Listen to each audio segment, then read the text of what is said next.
Hey everyone, Pot of Luck here. Today we're going to make the most famous soup that I've ever made, and it is loaded potato soup. I used to make it all the time in the kitchen where I used to work, and I still make it to this day when I do special occasions, and just made it recently for a catering, and they liked it so much that they were asking for the recipe for it so they could make it at home. Anyway, so we're going to start with peeling potatoes. I usually cut a little bit off, and you can see there to the right. That way the potato will sit flat. It's easier to slice into strips and then cut into squares. So you want to make sure they're all cut about the same size. That way they cook evenly. Very important. That way you don't have crunchy potatoes. So the water was boiling, already boiled and seasoned. And it's going to take a while to come back up to a boil, so I just stir that a little bit while that's happening. And while that's boiling, while that's coming back up to a boil, we're going to prepare the meats. And so for the ham, I got some Chinese ham. Don't know the brand. You can see there that's a Chinese Hormel for the bacon. And so with everything in this recipe, we're doing it in bite-sized pieces. And so first slice this ham, then cut it into strips, and then into chunks. And we're trying to make it about the size.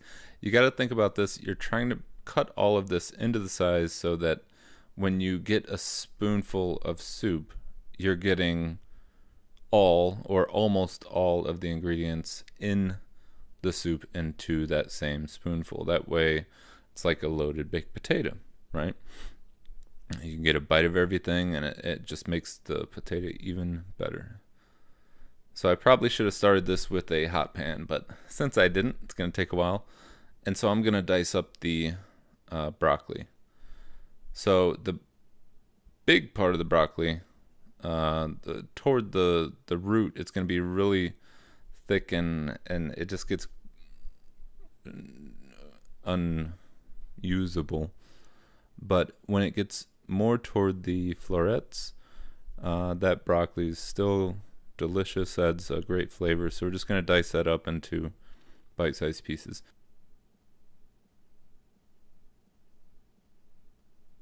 So I checked the potatoes here. They're done enough. You don't want them to be like falling apart completely. And I took out most of it, left about 25% remaining because we're going to use those, and you'll see why in a minute. All right, so the bacon isn't fully browned, and that's good because what we're going to do here is we're going to add the ham and the broccoli, and we're going to do that so that the bacon is fully browned, fully cooked, and then the ham doesn't really need much, neither does the broccoli. You still want it to have a little bit of crunch. And we go back to the potatoes, and once it comes back to a boil, basically I want to mash these into kind of like a, there we go, see, kind of like a puree, but even this is still too chunky. So I go in with the fork and attempt to make it even more smooth. And we're going to take that out and reserve it for later, and you'll see why in a sec. So for this part, we're going to go to the roux section, and we add some butter, melt it, add some flour, stir it, and it was a bit dry, so I put a little bit more butter in. And for standard roux, they always say 1 part butter, 1 part flour, but I think it's a bit much butter, so I don't usually do that. But what is useful is hot roux, cold liquid. And so when you do that, it prevents the clumps from forming. So I usually start when it's just a little bit of liquid, so it when you whisk it, it beats out the lumps. It's a lot easier to do it that way. And also you can put the base of the seasoning in, and it just gets into every bite of it. So you saw there we added the kind of pureed potato mixture, and we're going to add some garlic powder and some onion powder. And we're basically making the base of the soup.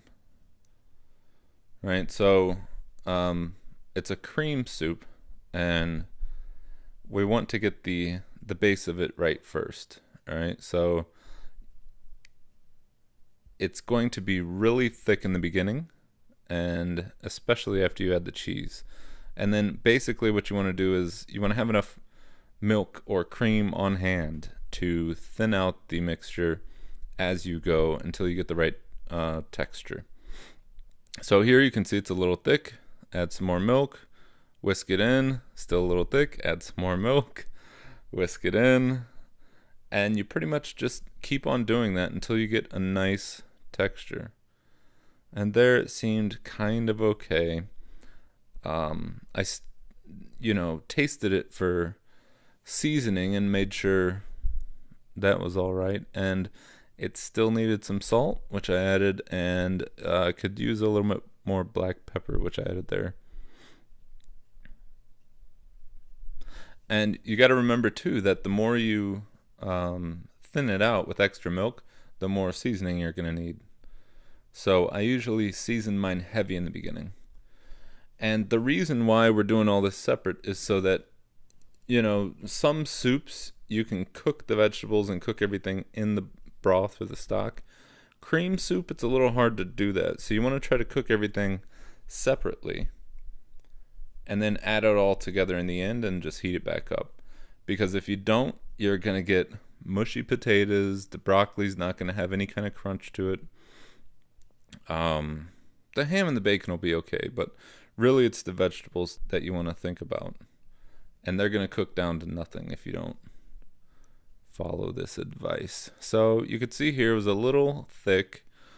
That'd be nice for like a casserole, but we want soup. So continued to add milk until it was a nice creamy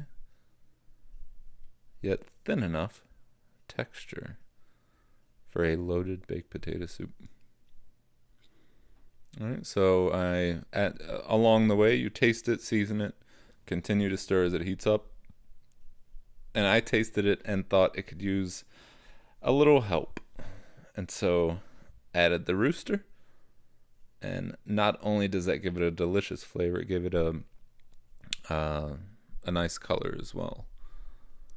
And so to finish it off, sliced up some green onions, sprinkled them on top, and we got a nice steaming bowl of loaded potato soup. So if you like this, please let me know. If you try to make this, please comment down below. And as always in Pot of Luck, we're just throwing stuff together, so not really any measurements here. All right, see you next time.